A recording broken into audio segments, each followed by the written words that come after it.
Gold, trusted gold buyers. మీరు తాకట్టు పెట్టిన బంగారాన్ని విడిపించి ఈ రోజు ఉన్న మార్కెట్ ధరకు కొనబడను.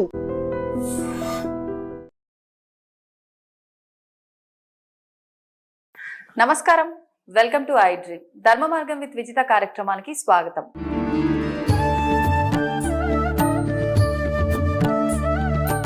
నమస్కారం గురుగారు. ఓం శ్రీ మహాగణాధిపతయే నమః. గురుగారు, అన్నం పరబ్రహ్మ స్వరూపం అంటారు. అన్నం తినే విధానం కూడా అంతే ముఖ్యంగా మనం దృష్టిలో పెట్టుకోవాల్సిన విషయం. ఒకప్పటి కాలంలో అయితే పెద్దవాళ్ళు, పిల్లలు అందరూ మంచిగా కింద కూర్చొని అందరూ ఒకేసారి వడ్డించుకొని తినటం అలవాటు. ఈ నించొని తినే విధానాలు ఇవన్నీ ఏవీ లేవు. తినే పాత్రల దగ్గర నుంచి ప్రతి ఒక్కటి కూడా చాలా పద్ధతిగా ఉండేది. కానీ ఇప్పుడు సిస్టమ్ అలా లేదు. అసలు నిజంగా ఏది కరెక్టు? శాస్త్రం ఏం చెప్తుంది ప్రత్యేకించి ఈ భోజనం చేసే విధానం గురించి? నేను ఇప్పుడు మీరు అడిగింది దానికి నేను ఏదైతే చెబుతున్నానో అది అన్నం తినే వాళ్ళకి మాత్రమే నేను చెప్తున్నానండి. అంటే ఇండైరెక్ట్ గా ఇప్పుడు ఇక్కడ పడుతుంది. తప్పులేదండి, అశుద్ధం తినే వాళ్ళు చాలా మంది ఉన్నారు. వద్దులేండి గురుగారు అలాంటి మాటలు ఎందుకు. చెప్తానమ్మా. కొన్ని కష్టమైన అనరాని పదాలు అంటే తర్వాత వాళ్ళు అటువంటి పని చేసేటప్పుడు అది గుర్తొచ్చి మానడానికి ప్రయత్నం చేస్తారు. నాకు ఎవరి మీద కక్ష కోపం నాకెందుకు ఒకరి మీద. కాకపోతే ఇక్కడ నేను అడిగిన ప్రశ్నకి సమాధానం చెప్పే స్థితిలో కూర్చుని ఉన్నప్పుడు అది కాస్త గట్టిగా ఉన్నా ఇబ్బందికరంగా ఉన్నా దాన్ని అనుసరించి చెప్పే ప్రయత్నం చేస్తే అవతల వాళ్ళకి అది విన్నప్పుడు ఒకసారి రెండోసారి అటువంటి పరిస్థితులు వాళ్ళకి గుర్తొచ్చి మానటానికి దోహదపడుతుంది అని చెప్పి కొంచెం గట్టిగా మాట్లాడాల్సి వస్తుంది. ఎందుకంటే అమ్మా,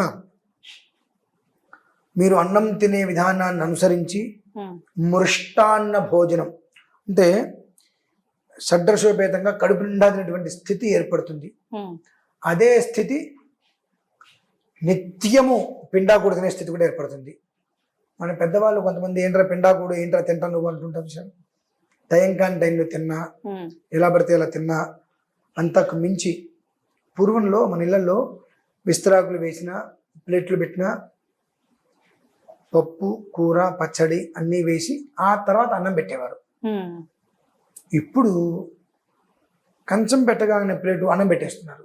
ఎన్నో హాస్టల్స్లో చూడటానికి విజిట్ చేయడానికి వెళ్తుంటాం కదా, ఆ భోజనానికి వెళ్ళినప్పుడు చూస్తుంటే బాధేస్తుంది. ప్రతిరోజు ప్రేతకుడేనా అంటే అలా పెడితే ప్రేతకుడు సమానమా? చచ్చిపోయిన వాళ్ళకి ఆ రోజు వచ్చినప్పుడు ఆబ్దీకాలు శర్మని ఇవన్నీ పెడతారు కదా, అప్పుడు మాత్రమే ఫస్ట్ అన్నం పెట్టాలి, ఏం పెట్టకుండా. మరి అలా పెడుతున్నామంటే అది ప్రేతకుడు పిశాచుకుడు పిండాకుడు కాకుండా అన్నం అవుతుందండి. అన్నం పరబ్రహ్మ స్వరూపం అన్నప్పుడు దాన్ని అదే విధంగా ఉంచాలి. నిత్యం మీరు చేసేటువంటి భోజనాలలో ఆ కంచమునందు లేదంటే విస్తరాకునందు పప్పు కూర పచ్చళ్ళు అవి వేసుకున్న తర్వాత అన్నం పెట్టుకోవాలి. ముందే అన్నం పెడితే అది పిశాచుకుడు అంటారమ్మా.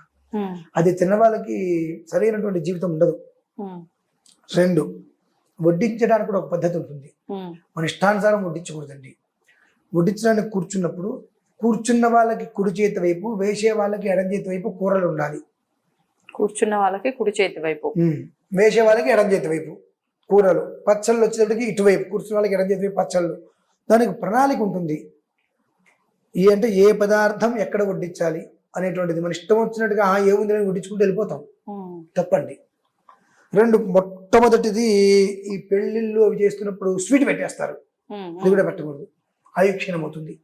కానీ తీపి మన లైఫ్ లో తీపిని అంటే సంతోషాన్ని ఇస్తుంది అని శుభసూచకంగా పెడతారు కదా. మనం ఊహించుకోవడానికి వెయ్యి ఊహించుకోవచ్చు. వాస్తవం మాట్లాడుతున్నాం. ఓకే, వాస్తవం మొట్టమొదటి పరమాన్నం కూడా పెట్టకూడదు. మొట్టమొదటి పరమాన్నం కూడా మనం స్వీట్ కూడా పెట్టకూడదు, తర్వాతే పెట్టాలి. ఈ ప్రణాళికను మనం మర్చిపోయాం. అన్నీ మొదట్లోనే మనం పెట్టుకుని వెళ్ళిపోతున్నాం. ఇదొకటైతే అంతకు మించి ఈ ఇంట్లో చక్కగా షడ్రసోపేతంగా భోజనం పెట్టినా ఈ మధ్యకాలంలో దాన్ని కూడా ప్రేత భోజనం చేస్తున్నారు. అంటే ఎలా అంటే మన ఇంటికి ఎవరైనా గెస్ట్ని పిలిచాం, ఇలా కూర్చున్నప్పుడు ఇంటి యజమాని ఇక్కడ కూర్చుంటాడు, ఆ పక్కన వచ్చిన గెస్టులు ఇలా మనం కూర్చోబెడితే ఈ పప్పు కూర తీసుకొస్తే ముందు గెస్ట్ విస్తరలో మనం వేస్తున్నాం. అవును, వేసి భర్తకి పెడుతున్నాం. చాలా పాపం అది. అంటే ముందు యజమానికి వడ్డించాలా? ఫస్ట్ ఇంటి యజమానికే వడ్డించాలి, తర్వాతే ఎంత పెద్ద గెస్ట్ అయినా సరే. కానీ అతిథిని అవమానించినట్టుగా అవదా? అతిథి అభ్యాగతం. అంటే అభ్యాగతం, అతిథులు వస్తూ ఉంటారు వెళ్తుంటారు, ఎప్పుడూ కూడా వాళ్ళకి ఎప్పుడు అవమానాలు జరగవు. వాళ్ళకి ఎప్పుడు అవమానము అంటే భర్తకి పెట్టకుండా వాళ్ళ నా ఇంటికి జ్యేష్ఠత్వం పెద్దవాడిని చేయకూడదు.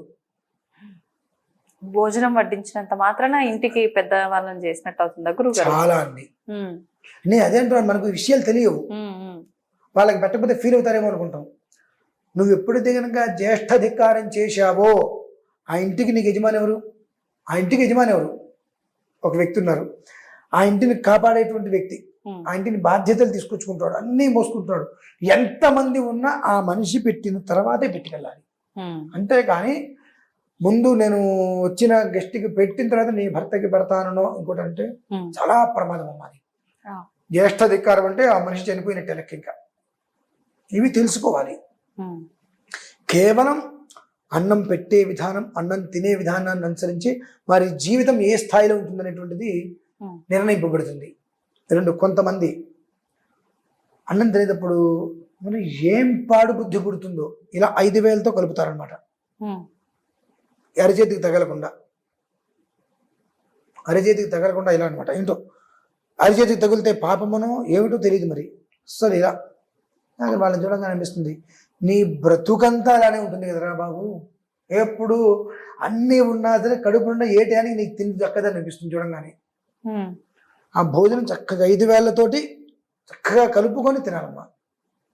అంటే అరిచేయికి అరిచేతికి తగలకుండా భోజనం ఎట్లా అవుతుంది? అసలు అమృతం మొత్తం అరిచేతిలోనే ఉంటుంది. మీరు ఇంటికైనా భోజనానికి వెళ్ళడం ఎలా పిలుస్తారు?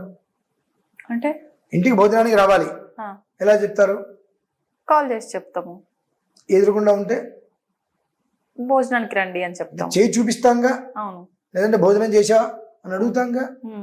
భోజనం చేసామని అడగంగా. అడగము.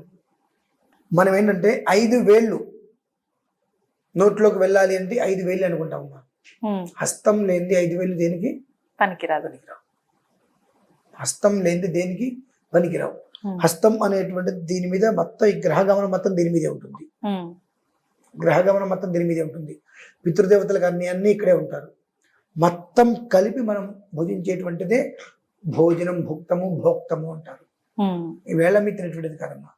ఇవి కొన్ని మనం తెలుసుకోవాలి. తెలుసుకోకుండా ఏదో ఒకటి చేసేస్తామంటే దాని ప్రభావం కూడా మనకంతే లభ్యమవుతుంది. పప్పు అనేటువంటిది మొదట్లో వేయాలి. చనిపోయినప్పుడు ఇంట్లో కార్యక్రమాలు చేసేటప్పుడు పప్పు చివరికి వేస్తారు. ఇక్కడ పప్పు మొదట్లో వేయాలి, కానీ ఇక్కడ కూడా మనం పప్పు చివరికి వేస్తూ ఉంటాం. ఏం కర్మమ్మా. అన్నం చివరి పెట్టాలి మనం మామూలుగా ఇళ్లలో, కానీ మనం అన్నం మొదట్లో పెట్టేస్తాం. ఇవి చిన్నవి తెలుసుకోకపోతే ఎంత సంపాదించినా ఆ మనిషి సమయానుకూలంగా కడుపులోకి భోజనం చేయలేడు. మృష్టాన్నం అనేటువంటిది అతనికి లభ్యం కాదు. ఎప్పుడు కూడా ఆకలేస్తూనే ఉంటుంది, పదార్థాలు ఎదురుకుండా ఉంటే అతను తినలేదు, అటువంటి గతి పడుతుందమ్మా. ఇందులో ఇంకొక చివరి విషయం, ఫింగర్ బౌల్ అంటే ఏంటండి? చేయగడుక్కోవడానికి. తిండి తినంగానే పృష్ఠానికి బద్ధకం ఎక్కువయ్యి లేచి అక్కడికి వెళ్ళి చేయగడుక్కోవడానికి బద్ధకం ఎక్కువయ్యి అక్కడే గిన్నెలో చేయగడుక్కోవడం. భోజనం చేసిన తర్వాత పక్కకి వెళ్ళి చేయగడుక్కొని రాకుండా తిన్నటువంటి ప్లేట్ కావచ్చు, విస్తరగానే తీయకూడదు ఫస్ట్ ఆఫ్ ఆల్. 2, నువ్వు ఎప్పుడైతే కనుక అన్నం తిన్న తర్వాత వెంటనే పక్కన గిన్నెలోనో ఫింగర్ బౌల్లోనో నువ్వు చేయగడిగేసుకున్నావో భగవంతుడు తథాస్తు అంటాడు వెంటనే. అనటం వల్ల నీ బ్రతుకులంతకాలం కూడా నీకు అటువంటి కర్మ పడుతుంది. అంటే కాళ్ళు చేతిలో పనిచేయకపోతాయి, కాళ్ళు పనిచేయకపోతేనేగా మనం ఆ కంచి పట్టుకు వెళ్ళాక అక్కడే కూర్చున్న చోటు నుంచి కదలకుండా ఉండేటట్టుగా. మనం తిన్న తర్వాత ఆ మనిషి కాళ్ళు పనిచేయవు, నడవలేడు, అనారోగ్యం ఉంది అంటే అక్కడ చేతులు కడుక్కుంటాడు.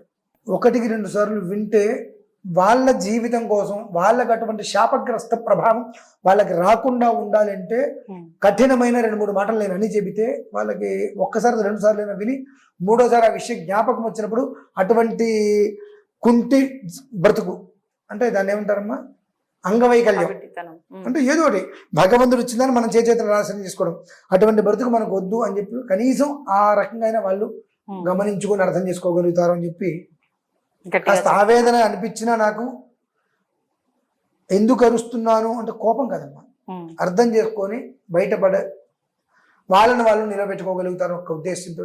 ఉమ్. ఇప్పుడు ఆహారం తినే పద్ధతిని బట్టి కూడా ఆహారం అది అమృతంగా మారటం, చెప్పు. విషంగా మారటం ఉంటుందంటారా? ఇప్పుడు ఇదే ఇది చాలా మంది మనం కొన్ని మాటలు వింటాం, వాడు ఎంగిల్ చేత్తో కాకి కూడా ముద్ద వేయడు అని అని అంటుంటాం. కొంతమంది మరి వాళ్ళు ఎందుకు తింటారు తెలియదు, పక్కన కూర్చున్న వ్యక్తికి వికారం రావడం కోసమే కానివ్వండి, ఇలా ఇలా ఇలా ఇలా బా అది చూస్తేనే మహారోత పడుతుంది. అవును, కొంతమంది సౌండ్ చేస్తూ తింటారు, ఇలా 4 వేలు లోపల అంతే. ఎంత వికారం పడుతుందంటే మనం భోజనం చేసేటప్పుడు చివరిలో ఆ పెరుగన్నం అలా పిండి ఒక ముద్ద పక్కన పెట్టాలమ్మా. ఎందుకనండి? ఆ ముద్ద పక్కన పెట్టి మనం భోజనం అయిపోయిన తర్వాత మీరు కాస్త ఈసారి మీరు మామూలుగా బయట వీడియోస్ వెళ్తున్నప్పుడు కాస్త 60 ఏళ్ళు 70 ఏళ్ళు వాళ్ళ ఇంటికి వెళ్తారు కదా, వాళ్ళ ఇంటికి వెళ్ళినప్పుడు పెరట్లు చూడండి, మందార చెట్లు ఉన్నప్పుడు ఆ చెట్ల కింద చిన్న చిన్న చీమలు బాగా ఎక్కువ వస్తాయి. ఓకే, వాళ్ళు తిన్న భోజనం చేసిన తర్వాత ఆ చేతిని ఎక్కడికి వచ్చి విదిలిస్తారమ్మా ఇట్లా. కిగ్గుస్విదాసీత్ పూర్వచిత్తి కిగ్గుస్విదాసీత్ బృహద్వయ కిగ్గుస్విదాసీత్ పిషంగిల కిగ్గుస్విదాసీత్ పిలిప్పిల అంటే ఈ పిపీలికాలు, ఈగలు చీమలు ఈ పిపీలికాలు ఇవన్నీ వీళ్ళు తినగా మిగిలిన పదార్థం అలా విధులు చేసేసి అక్కడ చీకటికోవడం వల్ల ఆ పదార్థం తిని వాళ్ళు క్షేమంగా ఉండాలని కోరుకుంటే ఆ జీవులు. ఆ ముద్ద అన్నం పక్కన పెడతాం కదా, అగ్నిదగ్ధేభ్య అనగ్నిదగ్ధేభ్య అని చెప్పి మన పూర్వీకులు ఎవరో ఎక్కడో తెలియని వాళ్ళు చనిపోయిన వాళ్ళు ఉంటుంటారు. ఆ ముద్ద పిండేసి అక్కడ పెట్టినప్పుడు ఆ విస్తరాకు తీసుకెళ్ళి అక్కడ పడేసినప్పుడు ఆ కాకులు అవి వచ్చి ఆ పదార్థం తిని దీవిస్తాయమ్మా. దానికోసం చేయాలి. ఇప్పుడు మొదటి ముద్ద కూడా పక్కన పెట్టాలి, అది వేరు మళ్ళీ. అది ఎందుకోసం? అది జీవపిత్రులు చేయకూడదు పని, అంటే తల్లి తండ్రి ఉన్న వాళ్ళు చేయకూడదు పని. తల్లి తండ్రి లేని వాళ్ళు మొట్టమొదటి ముద్ద పప్పు నెయ్యి కలిపి కాకి పెట్టాలి, నిత్యము పెట్టాలి. ఒకరుండి ఒకరు లేనప్పుడు కూడా చేయకూడదా? తండ్రి ఉన్నాడు తల్లి లేదంటే పనికిరాదు. తల్లి ఉండి తండ్రి లేకపోతే తీరాల్సింది. అంటే ఆడవారైనా మగవారైనా పెట్టాల్సింది. ఆడవాళ్ళకి అవసరం లేదు, మగవాళ్ళే పెట్టి కాకపోతే ఏం చేస్తుంటే ఆడవాళ్ళకి ఇచ్చి పైన పెట్టమంటారు. ఓకే, ఇవి కొన్ని ప్రణాళికలు ఉంటాయి ప్రధానికి, వాటిని మనం చెయ్యం కదమ్మా. ఆ చెయ్యకపోవటం వల్లనే ఇవాళ మన దగ్గర ఆహార పదార్థాలు ఎక్కువ ఉన్నా సమయానుకంగా మన కడుపు నిండలేకపోతుంది, తిన్న తర్వాత రకరకాల ఇబ్బందులు. ఇవే కారణాలు. నువ్వు తినే విధానాన్ని అనుసరించే అది నీకు అరగాల అరగక్కర్లేదు, అరుగుతుందా అరగదా ప్రతిదీ. అన్న సూక్తం త్రిసుబర్ణం లేదా అన్నపూర్ణ సదాపూర్ణ అనేటువంటి స్మరించుకొని ప్రతిరోజు ముద్ద తీసుకోవాలి. ఇంకొక విషయం అండి, నాకు ఇప్పుడు మీరే గుర్తొచ్చారు. ఇంతకు ముందర ఒకసారి ఆహారం అనే కాదు మంచినీళ్ళు కూడా మీకు వాటర్ ఇస్తే నించున్నోళ్ళు నించున్నట్టుగా తాగకుండా కొంచెం బెండ్ అయ్యి తాగడం నేను చూసిన. అంటే ఎందుకు అట్లా తాగిర్రు అని అంటే మీరు నాకు ఒక సమాధానం చెప్పిర్రు. అది ఏమీ లేదమ్మా, ఆహార పదార్థం పానీయ పదార్థం ఏదైనప్పటికీ కూడా నించొని భోజనం చేసినా నించొని మంచినీరు తాగినా గార్ధభ మూత్రం తాగినట్టే. గార్ధభం అంటే గాడిద తాగినట్టు కనుక మేము ఎక్కడైనా సరే ఇస్తే గబిక్కిన మోకాలైనా వంచినడు తాగుతాం. అంటే అది ఏదైనా శాస్త్రంలో ఉందా? అయ్యో ఎందులో ఉందండి? మీరు ధర్మసింధు నిర్ణయ సింధు అందులో చూడండి, ప్రతి ఒక్కటి మనం సగం మంచినీళ్ళు తాగి పక్కన పెట్టి తర్వాత తాగడానికి కూడా పనికిరావు. అవునా? ప్రతిదీ శాస్త్ర ప్రమాణాలు. ఇవాళ తప్పేశాం మనం, ఇవాళ అంతగా మనం శాస్త్ర ప్రమాణాన్ని పాటించట్ల, కొంచెమైనా పాటించకపోతే జీవితాలు రేపు ఉదయం. దానికి కనీసం ఆహార నియమాలైనా శుభ్రతగా పాటించండి అని చెబుతుంటారు. ఇంకా మరి కొంతమందికి మనం చెప్పక్కర్లేదు, పెళ్లిళ్ళు చూస్తూ ఉంటాము బఫే అని చెప్పి వడ్డించేవాడు మహాపవిత్రం, మడిగట్టుకొని ఉంటాడు, కింద షూ వేసుకొని ఉంటాడు చక్కగా. తినేవాళ్ళు అంతకన్నా శుభ్రమైన వాళ్ళు అదే షూ వేసుకొని అదే చెప్పులు వేసుకొని వచ్చి ముష్టెత్తుకుంటూ. ఈ మాట లేదమ్మా. వివాహము అంటే పచ్చటి పందిరి కింద దంపతులు వివాహం చేసుకుని వచ్చిన వాళ్ళందరూ కడుపు నిండా భోజనం చేసి ఆ దంపతులను ఆశీర్వదించాలి. కడుపు నిండా భోజనం చేయటం అంటే ఏంటి? చక్కగా విస్తరాకులో కూర్చొని, కింద కూర్చోలేకపోవచ్చు, టేబుల్ మీద కూర్చొని వడ్డించేటువంటి వారు చక్కగా ప్రణాళికగా వడ్డించుకుంటూ ఉంటే అది తిని లేవటం. ఈ ఇది పట్టుకుంటూ వెళ్ళిపోతే ఎంతవరకు అది సమంజసం చెప్పండి అమ్మా. అంటే పరిస్థితులకు తగ్గట్టుగా పరిస్థితులమ్మా? మారటం తప్పంటారా? ఏది పరిస్థితులు? ఇంతకు ముందున్న పరిస్థితులు ఇప్పుడు లేవు కదా గురుగారు, ఏ విషయంలో తీసుకున్నా కూడా. ఎవరు మారింది ఎవరండి? ఒక అసహ్యకరమైన మాట కూడా మాట్లాడతా తప్పదు. అంటే పళ్ళు రాలిగొట్టట్టు ఉంటేనే కొన్ని కొన్ని అర్థమవుతాయి. కాలం మారింది, కాలం మారింది, కాబట్టి ఇలా చేస్తున్నామన్నారు కదా.